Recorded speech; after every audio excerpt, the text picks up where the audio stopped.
तो ये जहन में रखिए, इस गलतफहमी में न रहिए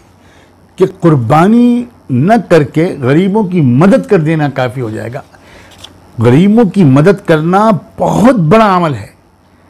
और मौजूदा हालात में इनफरादी और इज्तिमाई तौर पर उसका नज़म करना यह हमारा इनफरादी और इज्तिमाई फरीज़ा है। बिलाशुबा हम इस सिलसिले में बहुत कोताह हैं। ज़कात और सदक़ात और अतियात का इज्तिमाई नज़म करके खर्च करना और ख़र्च करना अपने मनगढ़ंत उसूलों के ताबे होकर नहीं, शरीयत मुहम्मदी के जो अहकाम हैं उनकी पाबंदी करते हुए उससे मुआशरे की हमजहती तरक्की के लिए कोशिश करना, उन वसाइल को और फाइनेंशियल रिसोर्सेज को एक जगह पर पूल करके भी उनको खर्च करना बिलाशुबा मिल्लत इस्लामिया का एक फरीज़ा है। इसकी बहुत अहमियत है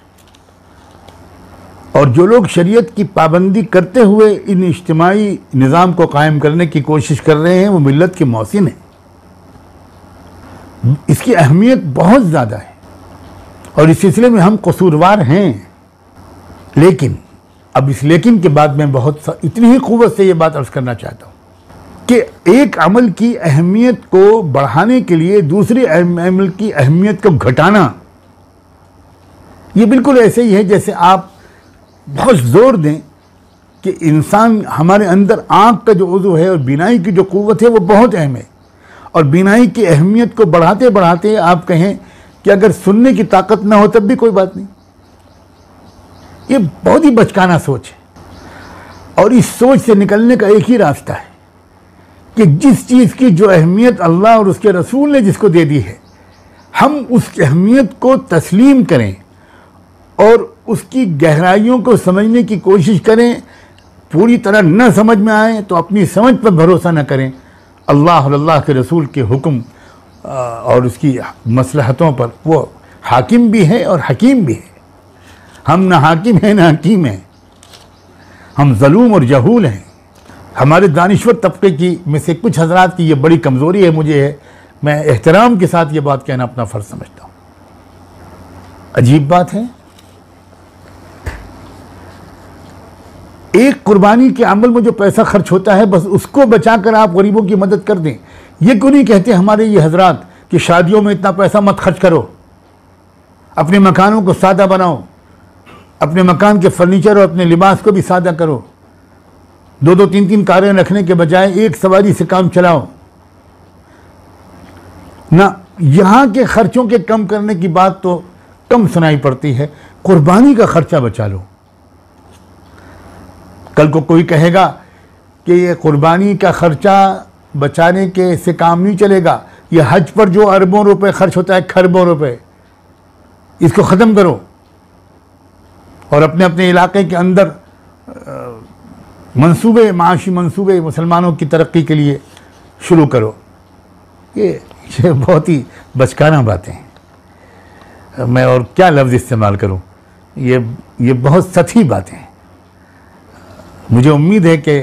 नेक नीयती के साथ जिन लोगों के जहन में ये बातें आती हैं वो ज़रूर इस पर मुखलिसाना नज़रसानी करेंगे और इस बात का ऐलान भी करेंगे। इससे उनका कद बहुत बढ़ जाएगा। इसका ऐलान करेंगे, एतराफ़ करेंगे कि हाँ, एक तरफ हमारी तवज्जो चली गई, दूसरी तरफ से हमारी तवज्जो हट गई। एक बात और जहन में रखिए, इस्लाम की जो एक खूबसूरती है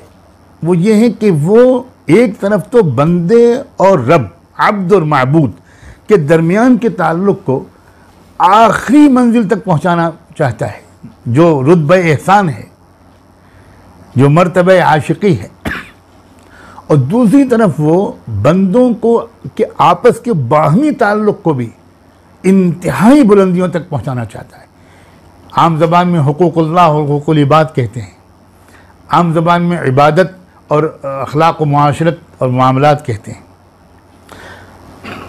तो ये बात जहन में रखिए कि कुर्बानी के अमल में ये दोनों चीज़ें मौजूद हैं, बहुत आला तरीन दर्जे की मौजूद हैं।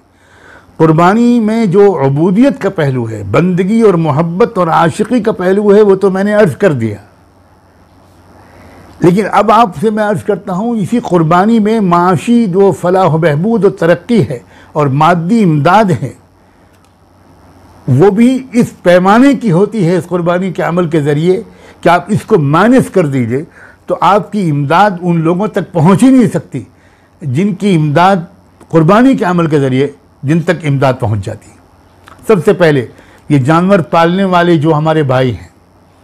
ये बरादरियाँ और ख़ानदान और कुंबे हैं जिनके नस्ली पेशा है ये, और वो साल भर जानवर पालते हैं। करोड़ों रुपए की मालियत, हज़ारों करोड़ की मालियत के जानवर पूरी दुनिया में पाले जाते हैं, और वो एक दो तीन दिन होते हैं, उस दिन उनकी साल भर की जो उनकी मेहनत है उसकी कमाई उन तक पहुंचती है। ये बहुत बड़ा इमदाद का ज़रिया है, लोग इसको महसूस नहीं करते। आज अगर क़ुरबानी का अमल रुक जाए तो यकीन मानिए, मैंने कोई इस पर कोई स्टैटिस्टिकल सर्वे तो नहीं किया, काश तो कोई कर सकता है, आसानी से हो भी सकता है। अगर क़ुरबानी का अमल मान लीजिए फ़र्ज़ कीजिए रोक दिया जाए पूरी दुनिया में, तो उन करोड़ों इंसानों को फाके की नौबत आ जाएगी। नंबर एक। नंबर दो, हम लोग इस बात से अच्छी तरह वाकिफ़ हैं कि आज के दौर में भी हमारे इर्द गिर्द बसने वाले ऐसे लोग होते हैं जिनको महीनों कोई अच्छी न्यूट्रिशस ग़िज़ा नहीं मिलती, उनको कोई तक़वियत बख्श ग़िज़ा नहीं मिलती। और आजकल तो जो कोरोना वायरस के ज़माने में जो सूरत हाल है, वो तो अच्छों को नहीं मिल रही है ग़िज़ाएँ, बेरोज़गार हो गए हैं लोग। इस वक्त तो क़ुरबानी के अमल को बढ़ा देने की ज़रूरत है और उस गोश्त की तकसीम ऐसे पैमाने पर की जाए कि हमारे वो भाई और बहन और वो बच्चे और वो बूढ़े, हमारी वो औरतें जो बच्चों को दूध पिलाती हैं, हमारी वो औरतें जो जिनके पेटों में बच्चे हैं, उनको अगर गोश्त मिलेगा तो उनको जिस तरह का प्रोटीन मिलेगा, जिस तरह की उनको क़ुव्वत बख्श ग़िज़ा मिलेगी, ये मुआशरे की मादी मदद का जो पहलू इसमें है, क़ुरबानी को माइनस कर दीजिए, बहुत बड़ी माशी और मादी मदद का सोर्स हम बंद कर देंगे। हम लोग